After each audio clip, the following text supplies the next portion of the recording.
నమస్తే రాష్ట్ర ప్రజలందరికీ. ఇంకో చిన్న వీడియో. అంటే ఇది ఎవరో ఏదో చేయాలని లేదంటే వాళ్ళని బాగుపరచాలని కాదు. మనసులో బాధను ఒకరు చెప్పుకుంటే తగ్గుతుందంట. చెప్పుకునే మనుషులు నాకు ఎవరు లేరు, మీరే అనుకుంటున్నాను. సో దానికోసం చెప్పాలనుకున్నాను. ఏంటంటే ప్రైవేట్ స్కూల్ ఆర్ కాలేజెస్లో పనిచేసేటువంటి టీచర్స్ యొక్క బాధ గురించి మీకు ఎక్స్ప్లెయిన్ చేయాలనుకుంటున్నాను. సార్, ఒక చిన్న విషయము. మ్యాక్సిమం గ్రాడ్యుయేట్ చేసినటువంటి టీచర్స్ అందరూ కూడా ప్రైవేట్ సెక్టార్లో చేస్తున్నారండి. వాళ్ళ పరిస్థితులు ఎలా ఉన్నాయంటే చాలా ఘోరంగా ఉన్నాయి సార్. చెప్తాను వినండి. మనకు దీంట్లో 3 సెక్టార్స్ తీసుకుందాం. Middle, below middle, okay, upper middle తీసుకుందాం. అంటే స్కూల్స్ అన్నమాట నేను చెప్పేది. గ్రేడ్స్, ఫస్ట్ గ్రేడ్ అనుకున్నాము, సెకండ్ గ్రేడ్, థర్డ్ గ్రేడ్ అంటాం కదా, అలాగా మిడిల్ అనుకోండి. మిడిల్ కన్నా లో అండ్ దెన్ హై తీసుకున్నట్టయితే మీ 3 గ్రేడ్స్లో మిడిల్ అండ్ అప్గ్రేడ్ కావచ్చు, ఎవరైనా కావచ్చు. కండిషన్స్ ఎలా ఉంటాయంటే సార్, చిన్న విషయం, జెంట్స్ కంటే నో ప్రాబ్లం. చూడండి వాళ్ళు చెప్పేది ఎట్లా ఉంటుందంటే, ఒక మేనేజ్మెంట్ ఉంటుంది. ఈ మేనేజ్మెంట్ కింద ఒక ప్రిన్సిపల్ ఉంటాడు. ప్రిన్సిపల్ కింద మళ్ళా ఇంకో మేనేజర్ ఉంటాడు. వాడికి అర్థమవుతుందా? కొన్ని కాలేజెస్లో అయితే చెప్పబల్లే.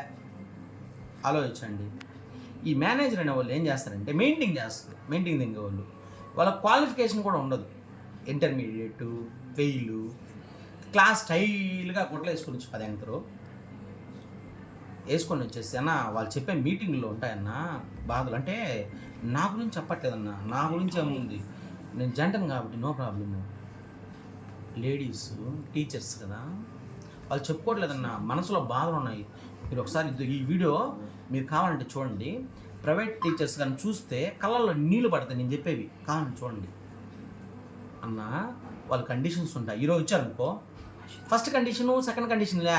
ఒక్కొక్క రోజు మీటింగ్ పెట్టినప్పుడు వాడు నోటికి గుద్దకి ఏది వస్తే చెప్తా ఉంటాడు. అవన్నీ వినాలా, బూతులతో కూడా మాట్లాడుతుంటాడు. నిజమన్న, ప్రామిస్ చెప్తున్నాను. బూతులు దెంగలు పెట్టుకున్నాను పాపం టీచర్స్. ఏంటంటే ఆ ఇయర్లో వాళ్ళ బతుకు తెరువ, అంటే వాళ్ళు సంపాదించే సంపాదన అనేది ఇంటికి ఉపయోగించుకుంటారు.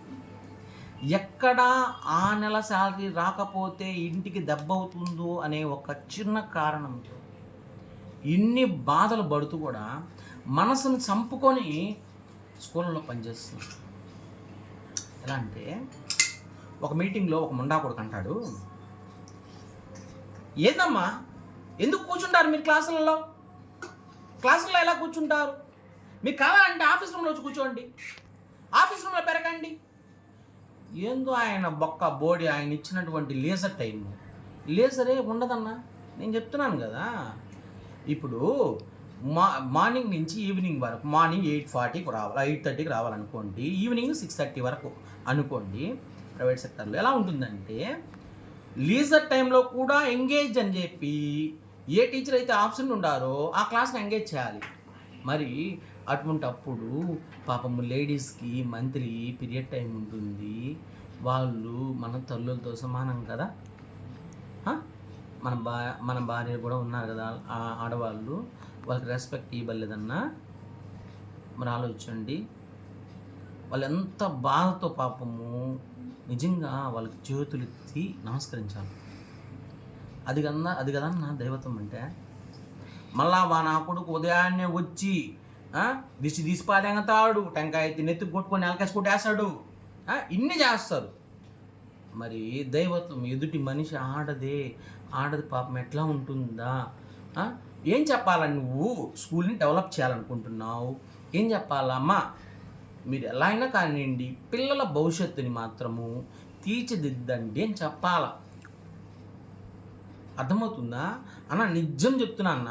మీరు ఏమన్నా అనుకోండి, మా గవర్నమెంట్ సెక్టార్లో చేసే టీచర్స్ కన్నా కూడా ప్రైవేట్ సెక్టార్లో చేసే టీచర్స్ యొక్క ఎఫర్ట్ ఎలా ఉంటుందంటే నిస్వార్థంగా చేస్తారన్న.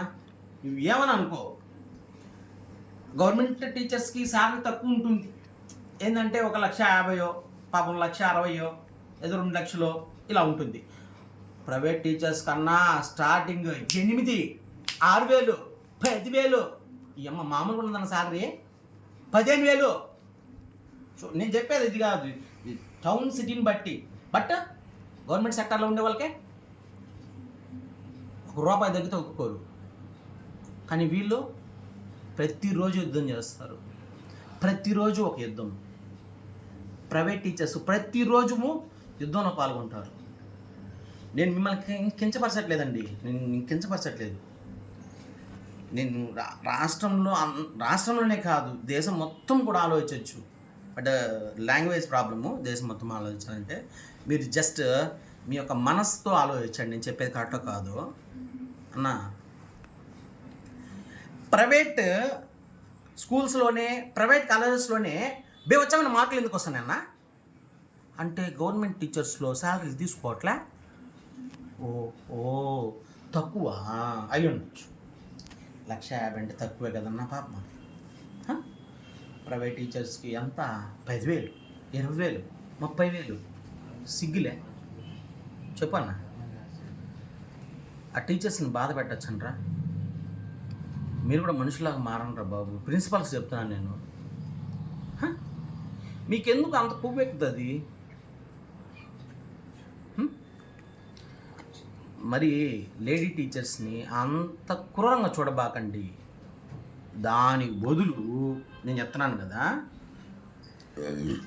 ఎక్కడైనా ఇందాక చెప్పా ఆల్రెడీ ముందు వీడియోలో, సేమ్ లైక్ దట్. అలా ఒక మనిషిని, ఎదుటి మనిషిని, వాళ్ళు కూడా మనలాగే మనుషులు పాపం, అలా ఎదుటి మనిషిని మీరు ఇబ్బంది పెట్టే కన్నా కూడా జాగ్రత్తగా నీళ్ళైన బావిలో నిచ్చెన వేసుకొని దూకి చచ్చిపోండి. నిచ్చెన ఎందుకు వేసుకోమన్నా అంటే కిందకి డైరెక్ట్ దూకం దెబ్బలు తాగుతాయి. అదొక ప్రాబ్లము. ఎందుకని చెప్పారంటే మేధావి నా కొడుకులు కదా మీరా, మైండ్ లేని మేధావి నా కొడుకులు, మైండ్ లేని మేధావి నా కొడుకులు చెప్తున్నాం కదా. మైండ్ ఉంటే ఎదుటి మనిషిని బాధ పెడతావా? గబ్బుమండా కొడక. ఇలా కండిషన్స్ పెడతారా? ఎందుకురా మీ బతుకులా? మీ బతుకులు ఎందుకు చెప్పండి? తప్పురా. ఆ విధంగా సంపాదించి నువ్వు నాశనం చేస్తున్నావు, నువ్వు ద్రోహం చేస్తుంటివి. పొలిటీషియన్స్ నాశనం చేస్తుంటారు, అవునా కాదా? ఆలోచించండి. ఒకదానికొకటి లింకే. ఏందో నేను పొడిసినా అని పెరిగినానంటే ఎట్రా గ్రాడ్యుయేటర్స్కి ఎంత బాధేస్తుందిరా. ఈ 5 సంవత్సరాల్లో నా గజనమోహన్ అన్న చేశాను పెరిగేశాను అన్నవి 5 సంవత్సరాల్లో జాబ్స్ చేసినావా? పోనీ నువ్వు చెప్పు.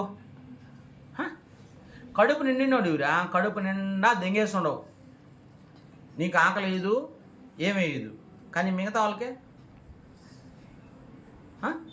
కట్టి. ఆలోచించండి. ప్రైవేట్ స్కూల్స్లో ఉండే ప్రిన్సిపల్స్కి చెప్తున్నాను అన్న, మీరు కూడా ఏంది అటువంటి ఆడదానికి జన్మించిన వాళ్ళే, అటువంటి ఆడవాళ్ళకి జన్మించిన వాళ్ళే. మీరు వరపుత్రులు కాదు. దేవుడు వచ్చి పొట్టు అనగానే వచ్చేసేదానికి నువ్వు కాయ కాదు, ఏంది చెట్టుకేం బొట్ల అమ్మ పుట్టామన్నా మనము. అటువంటి ఆడవాళ్ళకి కొద్దిగా అన్న మంచిని పంచండి అన్న. మీ దరిద్ర మొహాల్లో ఊళ్ళో చెప్పుకోట కొద్దిగా మంచితనాన్ని, మానవత్వాన్ని పంచండి అన్న. ఆడవాళ్ళు జాబులు చేసుకొనివ్వండి, వాళ్ళకి సపోర్ట్ చేయండి. ఎందుకంటే నేను చెప్పాను కదా, ఒరే శాశ్వతంగా భూమికి కరుసుకుపోయే వాళ్ళం కాదు. అమ్మ కడుపులో నుంచి గుడ్డలు లేకుండా వచ్చినాం, అట్టాగే గుడ్డలు లేకుండానే చచ్చిపోతాము. చచ్చిపోయినప్పుడు తీసుకుపోయి గుంటలో పోడ్చాలన్నా తగలబెట్టాలన్నా ఆ గుడ్డ పేలుగులు కూడా మనతో రావు. పీతిరి ఆత్మ ఇది, ఇంత ఆత్మ, ఈ ఆత్మని అంటుకో ఉండే శరీరం ఇది. ఈ ఆత్మ ఈ శరీరాన్ని విడిచి వెళ్ళినప్పుడు ఈ శరీరం మనతో రాదు. అదొక్కటి కనుక మీరు ఏ తప్పు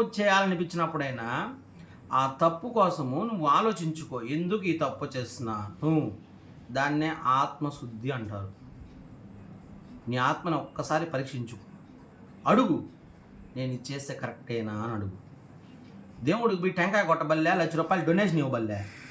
ఫస్ట్ అది చెయ్యి, ఎదుటి మనిషికి మంచి చెయ్యి, తర్వాత చచ్చిపో. నీ అన్నదమ్ముల్ని అప్పచెల్లెల్ని ప్రేమించు, బంధుత్వాన్ని పోగొట్టుకోబాకు, చచ్చిపోయేంత వరకు కమ్యూనికేషన్ని పెంచుకో. నేను అందరికీ చెప్తున్నాను, దయచేసి ప్రైవేట్ సెక్టర్లో ఉండే ప్రిన్సిపల్స్ మనుషుల్లాగా ప్రవర్తించండి. మనుషుల్లాగా ఖచ్చితంగా డెవలప్ అవుతుంది మీ స్కూల్. ప్రేమతో ఏదైనా చెప్పు, ఎవడైనా చేస్తా. ఎందుకురా నాయన అక్కడ కూడా ఒకడి మీద ఒకటి సాడీలు చెప్పుకొని సస్తుండేదే. అటు వద్దురా దరిద్రపు నా కొడుకులారా, మారండ్రా మనుషుల్లాగా. కట్ చేయి.